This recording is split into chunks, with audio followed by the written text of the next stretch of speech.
sorry, I didn't mean that in that way. It's just it's the day. It's the day. Thanks, Casey, for listening. Keep affirming that one. Yeah, like, wait a minute, how do I change that? So happy St. Patrick's Day. I see a lot of green out there, shades of green. So Patty was driving down the street in a sweat because he had an important meeting and couldn't find a parking place. Looking up to the heaven, he said, Lord, take pity on me. If you find me a parking place, I will go to Mass every Sunday for the rest of my life and give up the Irish whiskey. Miraculously, a parking place appeared. Patty looked up again and said, never mind, I found one. Oh, I love the Irish. All of the legends and myths that surround Ireland. And it's definitely those little leprechauns are showing up today here for sure. So here are some Irish facts that you might not know. During the Middle Ages, shops would close for the whole day as the celebration for St. Patrick's Day would get longer and longer and more enthusiastic. It was also during this time that St. Patrick's Day became a one-day reprieve from the 40 days of fasting during the season of Lent. You can imagine, right? For many Christians, this included indulging in ale. Over the years, drinking ale and other beer products became a tradition for the day. I thought it was so interesting. I was watching the news last night, and it was the first time I had seen in a long time that they're having all of these police stops on different roads, checking people for drinking and driving, and I thought, I'm Irish. So St. Patrick, you might not have known, was a native Brit. And at the very young age of 16, he was taken prisoner by a group of Irish raiders. One day he found God in the rolling hills whilst herding sheep. He escaped and later became a bishop. He had a burning desire to go back to Ireland, to return there and bring faith there, the Christian faith, because the pagans were still believed what they believed was true, and then they had the Druids, which actually I prefer to go back to that, but this is during that time, right? So Christianity was spreading all over. So St. Patrick received this inspiration from God to use the three-leaf clover as an explanation of the Trinity. You know, Father, Son, Holy Ghost, or I like to say during this time of the season, Maiden Mother Crone. That's more my jive. But a more layman's definition of the four-leaf clover is that the first leaf is for faith, the second leaf is for hope, the third leaf is for love, and if you happen to find a four-leaf clover, the fourth leaf is for life. Did you know that there is at least one four-leaf clover in every 10 inches of clover? Good luck. That's a lot of clover to look through, isn't it? Well, other two things about the Irish. What about leprechauns? And what about the pot of gold, the end of the rainbow? Well, the earliest known reference to leprechauns appears in 800 AD. That was a long time ago.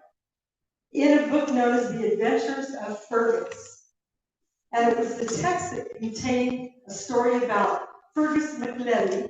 He was the king of Ulster, and he falls asleep on the beach and wakes up to find himself being dragged into the ocean by 3 leprechauns.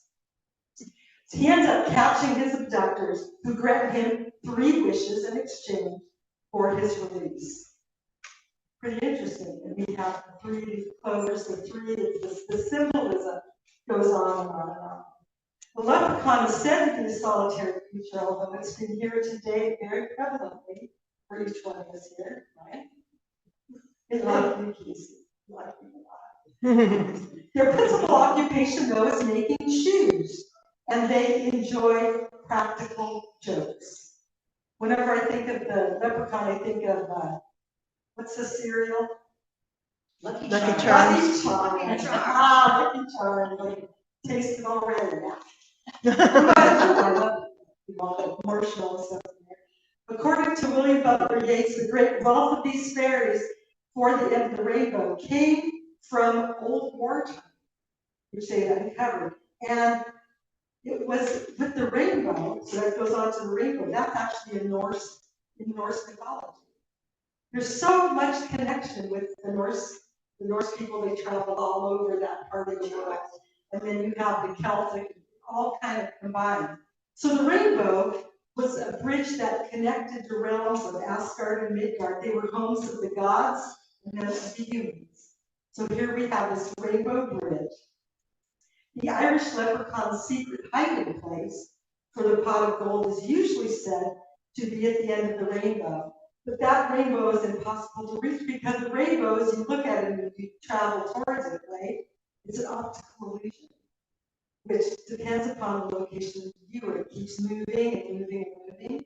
When walking towards the rainbow, it moves further away. At what point are you past it? It's behind.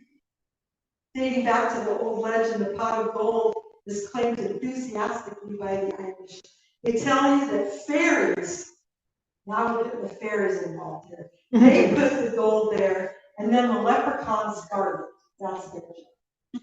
The folklores become part of the symbolism of this day, St. Patrick's Day. It's a holiday that celebrates everything Irish, including the hope and luck it takes to find the elusive pot. So those are just some of the ideas around the Irish heritage. But today I want to focus more on the pot of gold at the end of the rainbow. I didn't see one today. Well, there's no. Just imagine that there is a pot of gold at the end of the rainbow. Why not have that affirmation and belief? Why not? Let's have it. You might as well believe in that truth, because there might actually be, at the end of the rainbow, this pot of gold. So just as the seeker seeks and undergoes a series of differences that as we move and complete things in our daily lives, same with the journey to find a pot of gold at the end of the rainbow. As you drive towards it or walk towards it, it moves, and yet there's something that keeps us going towards that pot of rainbow, that pot of gold at the end. Whenever I look at the rainbow, it's like I have she's 4.5 now, granddaughter, and she learned at school red, orange, yellow, green, blue, purple, indigo. Red, orange, yellow, green, blue. They don't do indigo. Red, orange, yellow, green, blue, and violet. And she'll sing the song. That's how they learn the rainbow. So when we see rainbow, she'll go through that whole song. Think about it earlier times as people would move in life. So we're talking about moving towards a rainbow and then moving away and finding our pot of gold.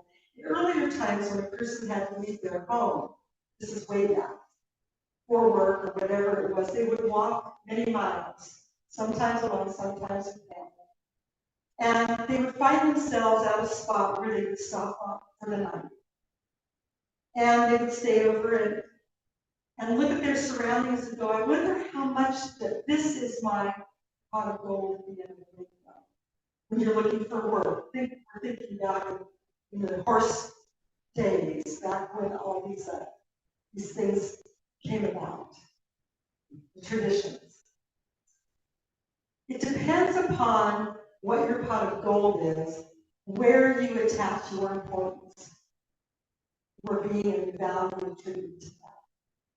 You may go forth and chase a rainbow, but before long you'll find yourself in an entirely new area, new surroundings. So think of us today as we chase a rainbow. We find ourselves in new surroundings because how often are we looking at where we're turning? It's like, there it is over there, there it is over there, we turn. So think of this for a metaphor for our home life as we move forward in our lives each and every day. So maybe it's too late in the day, so you stop over wherever you are in this current time. And we see this new area. Maybe the surroundings that we notice have limitless possibilities. Maybe you were hungry and you didn't realize that you found this great restaurant that you never went to. Or you stop in this small town and you run into somebody you haven't seen for like 50 years, or 30, some of you 20. And possibly this moving forward and looking for this pot of gold at the end of the rainbow, makes you become more of an adventurer. It's like, wow, okay, there's no rainbow today, but I kind of liked that searching, that moving out, that driving. Today would be a good day to drive. And you find that there's this feeling of happiness that surrounds you. The focus no longer is on what is all the stuff that's going on today. It's look out beyond. Look at what can happen. Look at the beauty. Look at the life that's going on. And moving us away from what it is that we know. It's important that we make sure that we keep this desire moving in us with faith, with knowing that there's a divine presence moving in through an average one. And that being that presence lives through our experience in this world. So think about yourself as driving, looking for, and you see it. And you keep moving. And you keep moving. And you keep moving. And you notice the colors. I remember one time I was doing a wedding, and going from the wedding to the reception. It had rained, and there was this beautiful rainbow over the building where reception was. And I thought, oh my gosh, what a great omen. And it was that my thoughts were there on just this love and this connection that this couple had, and all the people who were meeting to celebrate with them. So there's something about the idea of a rainbow, that there is a pot of gold at the end of the rainbow. But I was the one who decided what that pot of gold was. For me, it was the joy that I got knowing that I was with this couple after being married and all of their friends. It was the love, it was the joy, it was the happiness, the connection, the true nature of our beings when we are fully living from a place within her. So that was my pot of gold. It doesn't have to be far, it can be right next to us, whatever that is. So, as a metaphor, just think that there's a rainbow right next to you. It can be far away if you want, but it can be right next to you. Think about it. What it is that you would like to see in your life.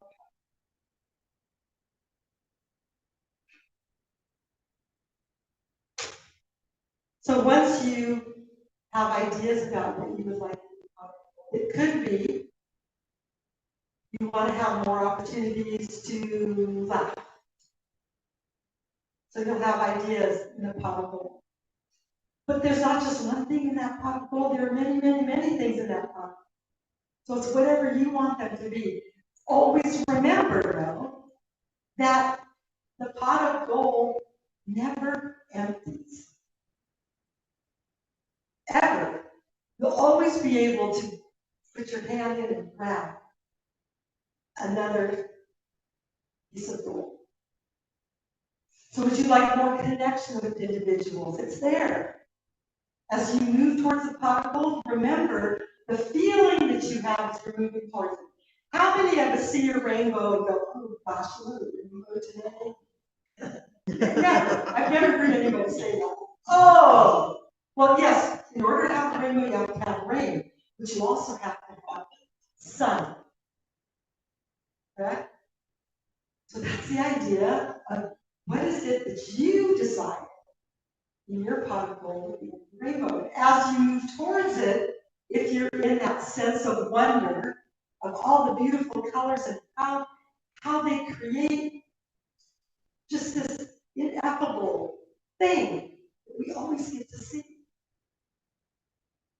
What is it that you want to move towards next? When you were doing the prayers earlier, it's like, again, what are the aspects of God that we want to have present in our lives? Those might be the things that you want to have in your pot of gold. So think on those things. Any given day, when you said that, what came to me right away was kindness, because that's been my word for the year. Kindness. So I thought of, okay, and where I work on kindness the most is when I'm driving. Because for some reason, people just don't know how to drive, and I really want to teach them how to do that. But, so kindness for me, and if I look at kindness from that aspect of as I'm moving towards the pot of gold at the end of the rainbow, I shift. My energy shifts. So when I'm behind the wheel, then it's like, oh, that car is just on my way to the pot of gold at the end of the rainbow, and it's part of the process for me to get there, right? And it is, because then I have to work on kindness.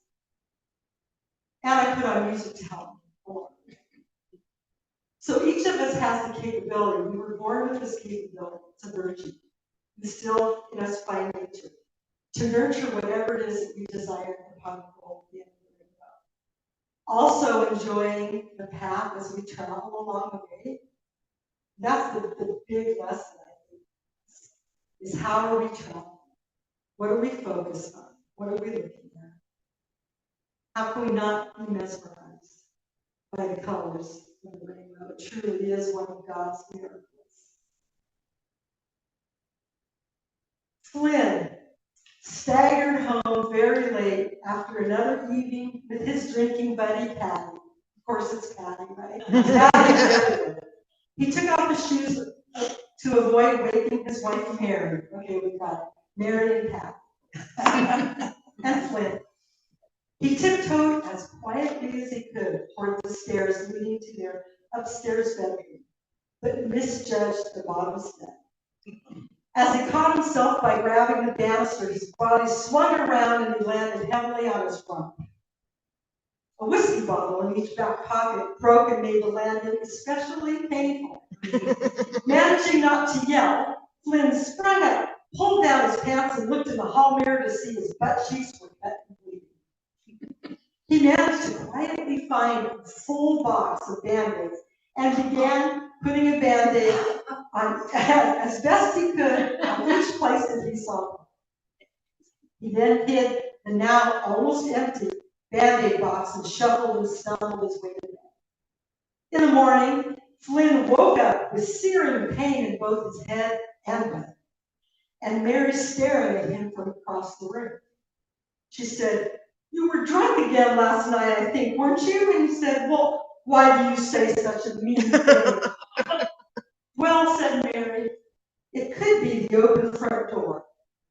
It could be the broken glass at the bottom of the stairs. It could be the drops of blood trailing through the house. It could be the bloodshot eyes, but mostly it's all the Band-Aids stuck on the hall mirror."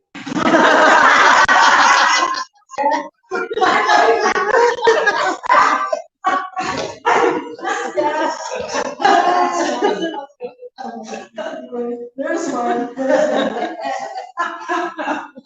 This from Jim Bryant. Friends in your life, I hope you do 4 things: lie, cheat, steal, and drink. When you lie, do it to save a friend. When you steal, steal someone's heart. When you cheat, cheat death. And when you drink, drink with me. And one of my most favorite, from Seamus McGee, then you have a Seamus. May those that love us, and those that don't love us, may God turn their hearts. If he can't turn their hearts, then may he turn their ankles, so we'll know them by their lips.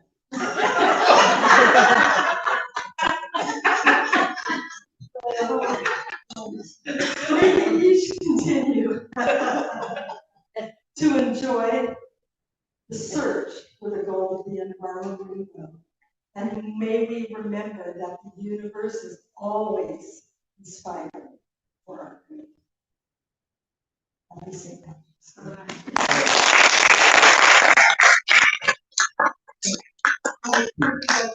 I want to just do a quick Irish blessing.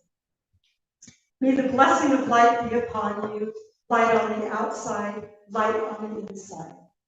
With God's sunlight shining on you, may your heart glow with warmth, like a cheer fire that welcomes friends and strangers alike. May the light of the Lord shine from your eyes, like a candle in the window, welcoming the weary traveler. May the blessings of God's soft rain be on you, falling gently on your head, refreshing your soul with the sweetness of little flowers newly blooming. May the strength of the winds of heaven bless you, carrying the rain to wash your spirit clean, sparkling after in the sunlight. And may you come to realize that insignificant as you may seem in this great universe, you are an important part of God's plan. May you know that you are being watched over and kept safe